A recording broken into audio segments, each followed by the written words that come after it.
ओम नमः सिद्धेभ्य। ओम जय जय जय। नमोस्तु नमोस्तु नमोस्तु। नमो अर्यंताणम नमो सिद्धाणम नमो आर्याणम नमो वैज्यायणम नमो लोय सवेसावणम। ओकारम बिंदु संयुक्तम नित्यम ध्यायन्ति योगिने कामदम मोक्षदम च ओंकाराय नमो नमः। अविरल शब्द गुणोत्प्रक्षालित सकल भूतल मल कलंका मुनिवीर उपासित तीर्था सरस्वती हर्तु नो दुरितान अज्ञान तिमिरंधनम ज्ञानांजन शलाकया चक्षुरुन्मिलितं येन तस्मै श्री गुरुवे नमः। परम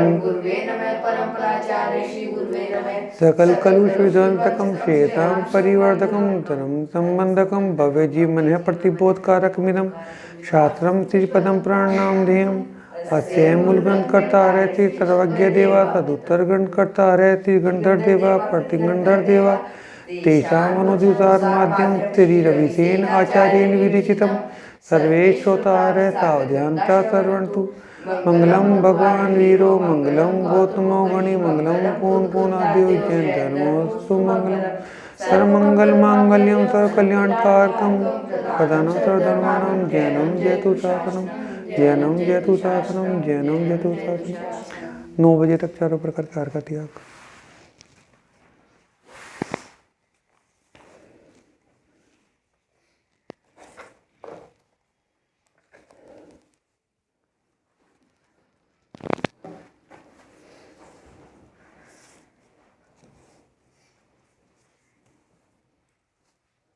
तुम दोनों ही 8th में हो बेटा? हाँ जी सर। दोनों ही? तुम सेम ही एज के हो? हाँ बस 5 महीने छोटा है।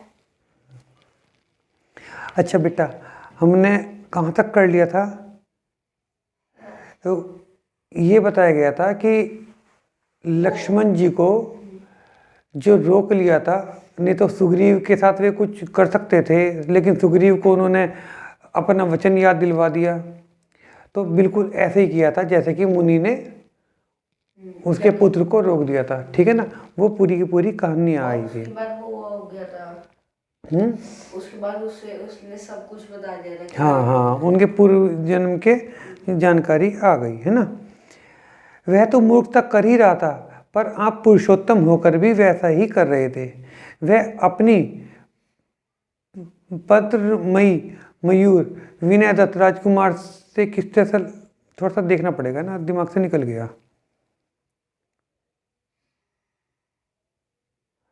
मतलब ये आ गई थी घटना कि सबको पता चल चुका था कि रावण सीता जी का हरण लेकर करके चला गया। तो वे सारे के सारे जितने भी सुग्रीव के मंत्री सेनापति वगैरह थे, वे रामचंद्र जी को ये समझा रहे थे कि आप भूल जाएगी सीता जी को और आपको एक से एक सुंदर पत्नियां मिल जाएंगी। आप सीता जी की हट मत करो। सीता जी को तब ये समझ लीजिए कि रावण लेके गया, वहाँ से ला पाना मुश्किल है, ठीक है ना। और तभी एक घटना वे बताने लगे, एक कहानी सुनाने लगे वे रामचंद्र जी को।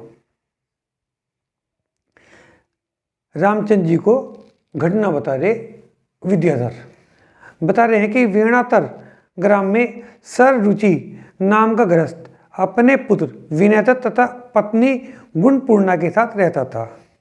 विनय दत्त के मित्र विशाल भूत का दिल विनय दत्त की पत्नी पर आ गया, ठीक है ना।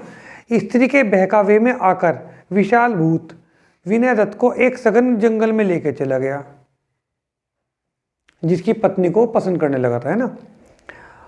और वहां एक व्यक्ति पेड़ से बंधा हुआ दिखा। दया दिखाते हुए विनय दत्त ने उसके बंधन काटकर उसको स्वतंत्र कर दिया, ठीक है ना। जिसकी पत्नी को विशाल दत्त पसंद कर रहा है, उसने एक आदमी को बंधन से मुक्त कर दिया। विनय दत्त उस व्यक्ति शूद्र को अपने घर ले आया, भाई के स्नेह से ज्यादा प्यार से उसे रखा। वह कुमित्र विशाल दत्त, मतलब जिसको बचा के लेकर आया था वही है, वही कुमित्र विशाल दत्त कहीं दूर देश भाग गया। जो उसका कुमित्र था वो कहीं दूसरे देश में चला गया, और जो वो शूद्र था जिसको वो बंधन से मुक्त करके लेकर आया था, वो अब उसका परम मित्र बन गया था।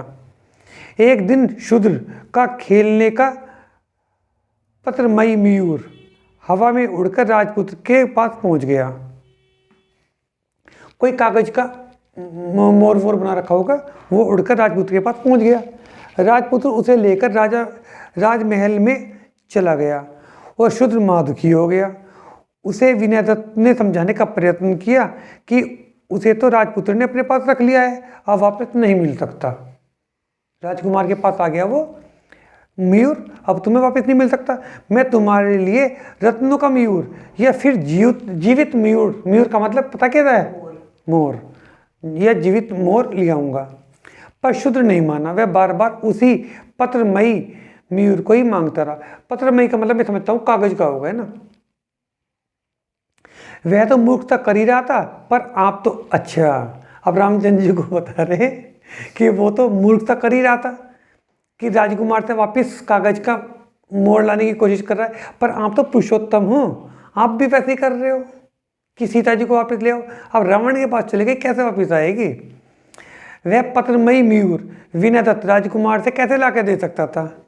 इसी प्रकार आप भी अपनी पत्नी सीता को भूल जाए।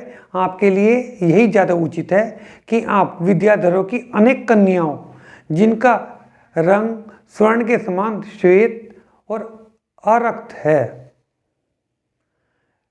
त्रिवर्ण नेत्रों वाली, जिनके कलश जैसे गुणों के भंडार हैं, उनके पति बनकर सुख से रहें। हे रघुनाथ, महाभाग्य आप पर कृपा करें, यह दुख को बढ़ाने वाला शोक संताप छोड़ें। तब लक्ष्मण ने कहा, हे आदरणीय जाम्बूद, में कहा जामंत कोई कह रही है ना, हम लोग जामंत कहते हैं, आपने ठीक वृत्तांत नहीं कहा, अब मैं वृत्तांत सुनाता हूँ। लक्ष्मण जी मतलब उन्होंने तो अपने हिसाब से सुना दिया कि देखो अब शूद्र का कि कागज का मोर है, राजकुमार के पास चला गया, वापस कैसे मिलेगा? ठीक है ना, राजकुमार से कैसे वापस लाएं, ये तो बताया विद्याधर ने। अब लक्ष्मण जी बताएंगे कि हमारे पास कैसे कैसे वृत्तांत है। वृत्तांत का मतलब उदाहरण, है ना, हम कैसे उदाहरण देते हैं। कुसुमपुर नाम के नगर में प्रभवग्रस्त अपनी स्त्री यमुना तथा 5 पुत्रों के नाम बताए हैं, धनपाल, वधुपाल, महापाल, गृहपाल, पशुपाल और क्षेत्रपाल के साथ रहता था। देखो कौन कौन है? प्रभव तो है आदमी का नाम, प्रभव तो आदमी का नाम है, और पत्नी का नाम है यमुना, और 5 पुत्र हैं, ठीक है ना। ये पांचों अपने नाम के अनुसार ही गुणी धन कमाने वाले, कुटुंब को पालने वाले, एक दूसरे की सहायता करने वाले, सहायता के लिए सदैव तत्पर रहने वाले थे, सदैव लौकिक कार्य करने के लिए तैयार, आलस्य का नामो निशान नहीं था, वे आलस्य नहीं करते थे। इनमें सबसे छोटा 6वां भाई, बताए तो थे 5, अब 6वां भाई कहाँ से आ गया? आत्मश्रेय, कोई कार्य नहीं करता था, फिर भी पुण्य के योग से देवों जैसा सुख भोग रहा था। 6 होंगे। उसे अपने माता पिता तथा 5 बड़े भाई समझाते थे, काम करते थे कुछ ना कुछ। हाँ, 5 तो पुत्र बताया, 5 पुत्र थे और जो 6वां था वो ऐसा था। हाँ, ये बताया कि 5 तो काम करने वाले थे, 6वां निकम्मा था, ठीक है ना। 5 भाई भी उसे समझाते थे और माता पिता भी समझाते थे, कटु वचन भी कहते थे, पर वह मस्त ही रहता था।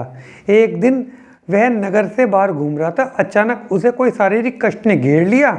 वह काम धाम करने में असमर्थ हो उस कष्ट के वशीभूत मरने की इच्छा करने लगा। काम तो पहले भी नहीं करता था, लेकिन उसे इतना दुख भी सहन नहीं हो रहा था, तो इसकी इच्छा थी कि मैं मरी जाऊं।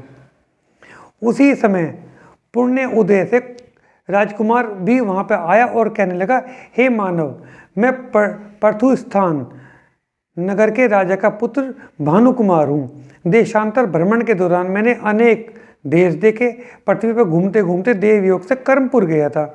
वहाँ एक निमित्त ज्ञानी पुरुष की संगति का भी सौभाग्य मिला।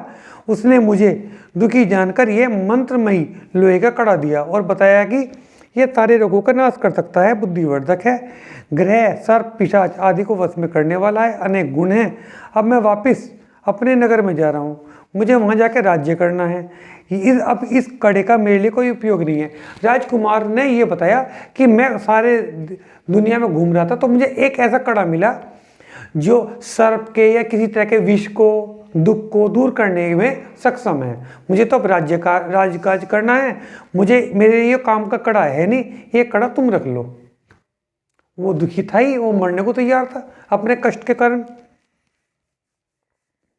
तुम मरने का विचार छोड़ दो, ये कड़ा ले लो। वह आत्मश्रेय को दे दिया और अपने नगर के लिए प्रस्थान कर गया। उस कड़े को लेकर वह अपने घर पहुंचा। देव योग से उसी दिन नगर के राजा की रानी को सर्प ने डस लिया था। रानी के हाथ पैर हिलने बंद हो गए। उसे मरा समझकर उसे जलाने के लिए तैयारी हो रही थी। आत्मश्रेय ने उस कड़े की सहायता से उसे ठीक कर दिया रानी को।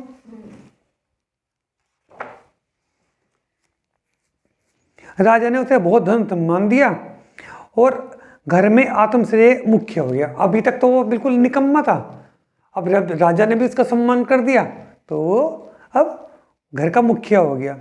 कड़े के प्रभाव से महाभोग की सामग्री घर में आने लगी। वह देश विदेश में मशहूर हो गया। एक दिन वह कड़े को वस्त्र से बांधकर सरोवर में नहाने के लिए गया। एक गुहा में उस वस्त्र को लेकर महावृक्ष के नीचे छिपे बिल में घुस गई। कोई जानवर होगा, बिल में घुस गई। बिल शिलाओं से ढका हुआ था। आत्मश्रेय ने यह जानकर कि गो कड़े को बिल में ले गई है, वृक्ष को उखाड़ डाला। ठीक है ना, गो कोई जानवर का नाम होगा। और शिला को दूर करके गोहे के बिल के का नाश कर उसने वहां से बहुत धन मिला। इसलिए राम तो आत्मश्रेय के समान है, सीता को कड़ों के समान माने और लंका को बिल की तरह माने। आत्मश्रेय ने क्या करा, पेड़ को भी उखाड़ दिया और उसके अंदर से अपना कड़ा तो लेके ही आ गया, साथ में और धन भी लेके आ गया। ठीक है ना, तो लंका को तो ऐसा मानो, लंका को तो तहस नहस होना है। और रामचंद्र जी आत्मश्रेय की तरह से हैं, ठीक है ना, और सीता जी कड़े की तरह से हैं।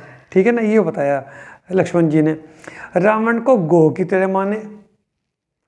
ठीक है, इसलिए हे विद्याधर आप निर्भय रहें। लक्ष्मण के यह वचन सुनकर सब आश्चर्यचकित रह गए। ठीक है, समझ में आ गई कहानी।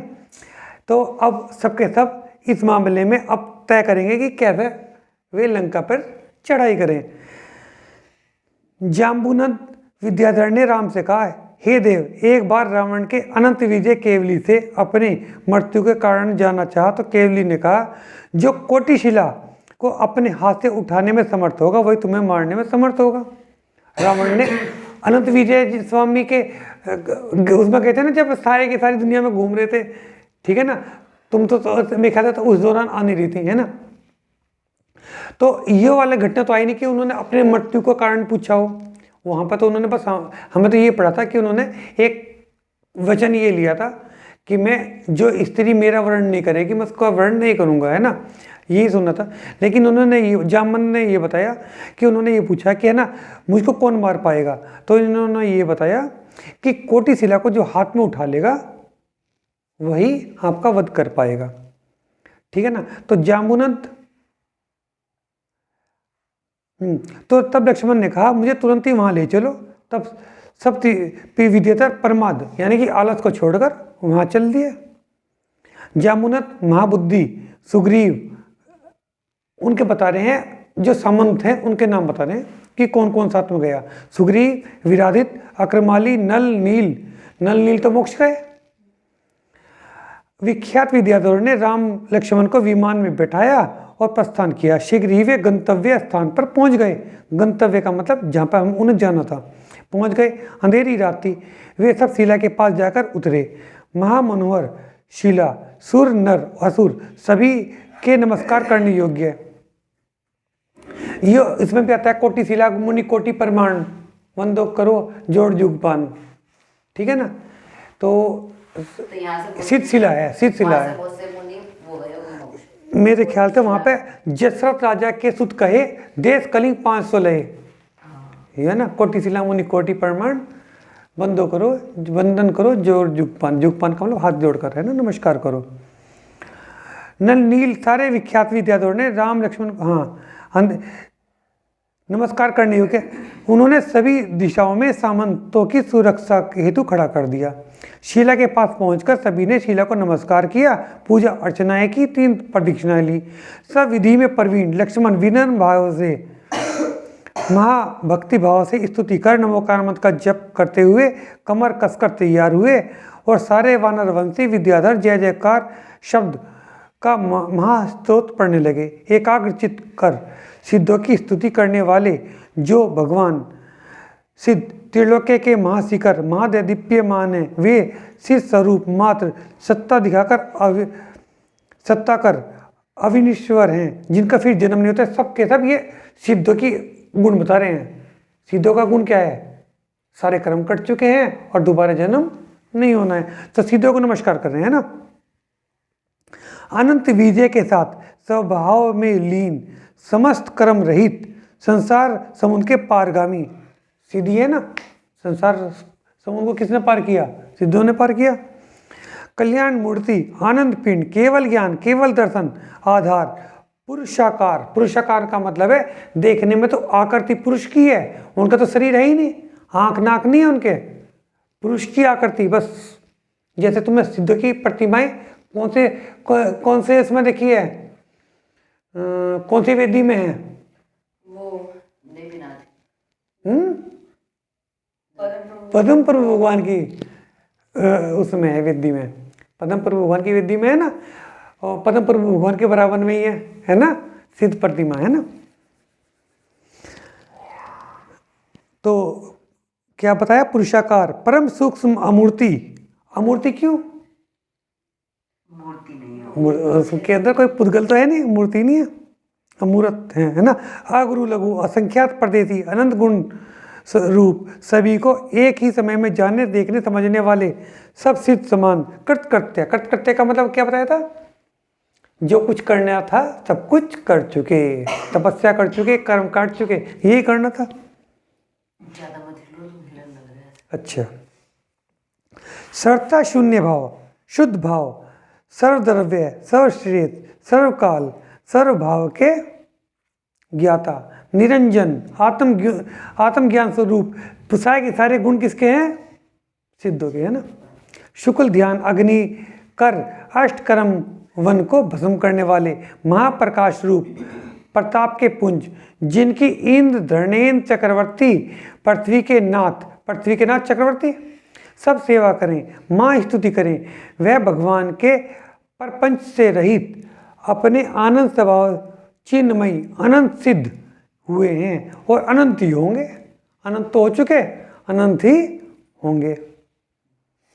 अढ़ाई दीप के मध्य मोक्ष मार्ग है। देखो, केवल ढाई दीप के अंदर ही जो मोक्षगामी जीव हैं सब के सब ढाई दीप के अंदर ही होते हैं। क्यों ऐसा? क्यों? सिलसिला का विस्तार भी ढाई दीप के। ऐसा क्यों? सर आपने उसके अलावा तो सिद्ध जा ही नहीं सकते। ढाई दीप के अंदर ही मनुष्य होते हैं और मनुष्य ही मोक्ष जाएंगे। ढाई दीप के अंदर तो, इसलिए ढाई दीप को मनुष्य लोग कहते हैं। मनुष्य कहाँ तक होंगे? ढाई दीप तक, ठीक है ना। और मनुष्य ही मोक्ष जाएंगे। हाँ, आपने कहा तो जैसे ढाई दीप के बाद बहुत दीपों बाद एक वो होता है जिसमें होते हैं तंदुर वो क्या होता है मतलब उन्हें भी ढाई दीप होता है। ये तो एक जम्बूद्वीप बेटा, ये जम्बूद्वीप है। इसके बाद धातकी खंड, ठीक है ना। उसके बाद पुष्कर द्वीप है, लेकिन पुष्कर द्वीप हमें क्या लेना? आधा लेना है, तो इसलिए ढाई हुआ ना द्वीप। नहीं, वो तो पूरा लेना, उससे अगला आधा लेना। बाद तो आपने बताया था वो कोई जानवर होते हैं दो। हाँ, लेकिन वे मोक्ष तो नहीं जा सकते। आपने कहा तो मोक्ष जाते हैं। जा मनुष्य भव धरेंगे तब जाएंगे। अच्छा, तो एक बात तो बताओ, मोक्ष तो विद्यासागर जी भी जाएंगे जानेंगे नहीं, लेकिन इस भाव में कोई जाएंगे। महामत्स्य के बारे में कह रहे हो ना? महामत्स्य के बारे में, है ना। तो जाएंगे तो वे, लेकिन बेटा मनुष्य के रूप में जाएंगे वे। महामत्स्य से मोक्ष को ही चले जाएंगे, मनुष्य रूप में। महामत्स्य से डायरेक्ट मोक्ष ही जाएंगे वे। मनुष्य तो बनना ही पड़ेगा। मोक्ष कौन जाएगा? मनुष्य। जो मुनि बनेगा। मोक्ष कौन जाएगा? बिना मुनि बने मोक्ष जा सकते हैं क्या? बताओ कैसे जाएंगे? अब मुनि कौन बनेंगे? मोहम्मद से कोई मुनि बन जाएगा? ठीक है ना, तो इसलिए है ना। मनुष्य जन्म के लिए वही 2.5 ठीक है बेटा। 2.5 द्वीप के मध्य मोक्ष मार्ग है। 108 विधेय, 160 है, हाँ 160 महाविधेय, 5 भरत, 5 ऐरावत, 100 कुल मिला के 170 क्षेत्र हो गए। 160 तो महाविधेय और 5 भरत और 5 ऐरावत, 170 क्षेत्र हैं। इन 170 क्षेत्र से ही मोक्ष मिलता है ना। इसके अंदर बहुत कुछ दे रखा है। उन सबके आर्य खंड में जो सिद्ध हुए हैं तथा होंगे, उन सबको हमारा नमस्कार हो। भरत क्षेत्र में यह कोटि शिला, यहाँ से शीर्ष शिला को जो जाज पहुँचे, वे सभी हमारे कल्याण के कर्ता हों। जीवों को महामंगल रूप मिले, इस तरह की स्तुति करते हुए चित्त में सिद्धों का ध्यान करते हुए सब लोगों ने लक्ष्मण को आशीर्वाद दिया। किस बात का? कि कोटि शिला उठा सके, है ना। इस कोटि शिला से जितने भी सिद्ध बने, वे सभी तुम्हारा विघ्न हरें। अरहंत, सिद्ध, साधु, जिन शासन, देखो चार चीज हो गई ना।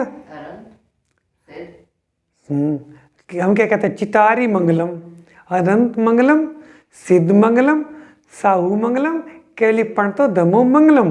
तो 4 चीज तो है ना ये। तो ऐसे इन्होंने कहा अरहंत, सिद्ध, साधु और जिन शासन, ठीक है ना।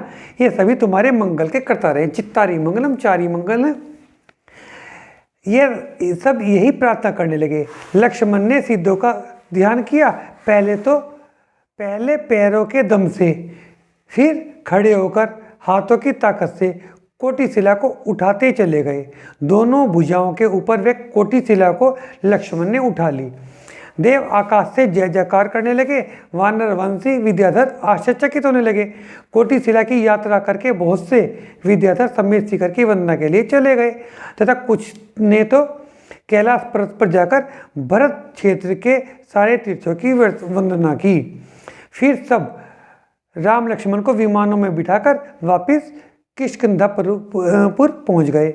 से सभी सुखपूर्वक अपने अपने निवास पर चले गए। पर उनकी वार्तालाप आपस में होती रही कि अब थोड़े ही समय उपरांत इन दोनों भाइयों का ही राज्य होगा। ये तो परम शक्तिशाली हैं। जब इन्होंने कोटि शिला, निर्वाण शिला इतनी आसानी से उठा ली, तब ये साधारण मानव तो बिल्कुल नहीं है। रावण की मृत्यु निश्चित रूप से लक्ष्मण के हाथों ही होनी है। कुछ लोगों का विचार था कि व्यर्थ युद्ध से क्या लाभ, रावण को वस्तु स्थिति बता देनी चाहिए जिससे वह सीता को शांतिपूर्वक लौटा दे। मित्रता सदैव ही सर्वश्रेष्ठ होती है। सारे लोग मंत्रणा कर राम के पास पहुँचे, अति भक्ति भाव से नमस्कार करके बैठ गए और कहने लगे, हे प्रभु, आप किस लिए देर कर रहे हैं? जानकी वहाँ लंका में अति दुखी होगी, इसलिए अब व्यर्थ की बातों में समय ना गंवाकर लंका की तरफ कूच करना चाहिए।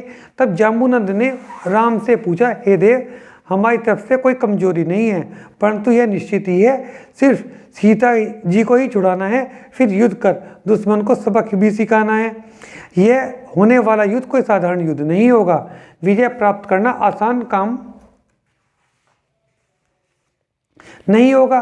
रावण भरत क्षेत्र के 3 खंडों पर निर्भय निष्कंटक राज्य करता है। द्वीप समूह समुद्र के मध्य में है, वहां तक पहुंचना भी बहुत कठिन है। उस लंका तक पहुंचना भी बहुत कठिन है। रावण सारे संसार में प्रसिद्ध है। जम्बूद्वीप में उसकी महिमा बहुत है। वह अद्भुत कार्य करने वाला, पर सबके हृदय में घाव देने वाला भी है। युद्ध सही तरीका नहीं है, इसलिए युद्ध की बात छोड़कर अन्य जो भी कुछ आपकी इच्छा हो, हम पूरी करने के लिए कटिबद्ध हैं। मतलब जामवंत जी का कहना यह है कि किसी तरह से युद्ध टल जाए, सीता जी तो मिल जाएं, लेकिन युद्ध ना हो। हे देव, परस्पर युद्ध करने से जगत में महाक्लेश होगा, प्राणियों के समूह का नाश हो जाएगा, उत्तम क्रिया करने वाले बहुत सारे लोग मारे जाएंगे। अच्छा, युद्ध में जरूरी नहीं था कि सारे अपराधी लोग ही मरें, बिना बात के लोग भी मरते हैं। अब रूस में और उसमें हो रहा है यूक्रेन में, ठीक है ना। तो बहुत से लोग तो ऐसे मारे जा रहे हैं जिनका कोई मतलब ही नहीं है ना। ये चीज़ है। उत्तम क्रिया करने वाले बहुत से लोग मारे जाएंगे। रावण का भाई विभीषण पाप कर्म रहित व्रत का पालन करने वाला है। रावण उसकी बात मानता भी है। दोनों भाइयों में अंतराय रहित परम प्रीति है। अगर विभीषण विनम्रता और चतुराई से रावण को समझाने की कोशिश करे तो रावण सीता को छोड़ सकता है। इसलिए रावण के पास किसी ऐसे दूत को भेजना चाहिए जो बातें करने में प्रवीण हो, राजनीति में कुशल हो, रावण का कृपा पात्र भी हो। तब महोदधि नाम के एक विद्याधर ने कहा, आप लोगों को शायद जानकारी नहीं है, लंका की सुरक्षा के लिए ऐसा मायावी यंत्र लगाया गया है कि पृथ्वी मार्ग से किसी का भी प्रवेश असंभव है। पृथ्वी से नहीं जा सकते, आकाश से जा सकते हैं। केवल आकाश मार्ग ही खुला रखा गया है। इस समय लंका को अगम्य बना दिया गया है। यहाँ जितने भी अगम्य, बेटा गम्य का मतलब जहाँ जाया जा सके, गम्य का मतलब जहाँ जाया जा सके, अगम्य का मतलब जहाँ जाया ना जा सके। मतलब हम नहीं जा सकते, वे तो आ जा सकते हैं, हमारे लिए गम्य हैं, आपके लिए गम्य नहीं है। हाँ,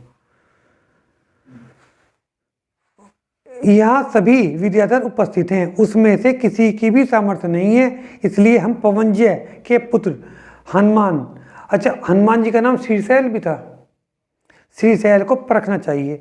वह महाबलवान, विद्या, पराक्रम तथा प्रताप में सर्वश्रेष्ठ हैं तथा रावण के परम मित्र भी हैं, क्योंकि उन्होंने जिताया भी तो था रावण को, हैं? हाँ, वरुण से नाम भी याद है, ठीक है ना। पुरुषोत्तम है, रावण को समझा कर विघ्न दूर कर सकते हैं। इस बात को सभी ने अपना समर्थन प्रदान किया। फिर श्रीभूत नाम के विद्याधर दूत को हनुमान के पास शीघ्रता से भेजा गया। जिनवाणी जगमैया जन्म दुख मेट दो, जिनवाणी जगमैया जन्म दुख मेट दो, मरण दुख मेट दो, जिनवाणी मैया जन्म दुख मेट दो। कौन समोसनता महल तुम्हारा गणधर जैसे भैया, समोसन सा महल तुम्हारा गणधर जैसे, कूंद से पुत्र तुम्हारे तीर्थंकर थे सैया, जन्म दुख मेट दो, जिनवाणी जगमैया जन्म दुख मेट दो। 7 तो 6 द्रव्य बताए उपकारी मैया, 7 तो 6 द्रव्य बताए उपकारी मैया, जो भी शरण में आया उसकी पार लगा दो नैया, जन्म दुख मेट दो, जिनवाणी जगमैया जन्म दुख मेट दो। संकट मोचन नाम तुम्हारा तुम हो जग की मैया, संकट मोचन नाम तुम्हारा तुम हो जग, जोड़कर शीस नवाऊं पढ़ूं तुम्हारे, जन्म दुख मेट दो, जिनवाणी जगमैया जन्म दुख मेट दो। या वाणी के ज्ञान से सूझे लोकालोक, सो वाणी मस्तक नमो सदा दे तुम दो। हे जिनवाणी भारती तो ये जपू दिन रैन, जो तेरी शरणा गए तो पावे सुख चैन। गण माता की जय जिनेन्द्र।